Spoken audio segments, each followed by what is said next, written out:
প্রিয় শিক্ষার্থী বন্ধুরা, আসসালামু আলাইকুম। আশা করি তোমরা সবাই ভালো আছো। তো আজকে আমি তোমাদের জন্য স্বাধীনতা দিবস ২৬শে মার্চ উপলক্ষে যে কবিতা, তারই ধারাবাহিকতায় আসলে তোমাদের জন্য একটি কবিতা নিয়ে এসেছি।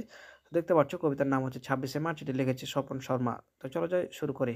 তো তোমাদের একটা কথা বলে রাখি, তোমরা কিন্তু ভিডিওটি না টেনে দেখবে। কারণ অনেক সময় দেখা যায় যে ভিডিওটি যদি তুমি টেনে দেখো তাহলে কিন্তু আসলে ছুটে যায়। সেক্ষেত্রে কিন্তু তোমরা তো জানো যে শিক্ষকদের চোখ কিন্তু আসলে সেখানে যায় যেখানটাতে ভুল হয়। তো চলো যাই, আর কথা না বলে আমরা শুরু করি। তো দেখতে পাচ্ছি তোমাদের জন্য অতি যত্ন করে কিন্তু আসলে এটা তুলে ধরা হয়েছে। জাস্ট তোমাদের কাজ হচ্ছে তোমরা এটা দেখে, দেখে লিখবে এবং খেয়াল রাখবে যাতে কোনো কিছু ছুটে না যায়।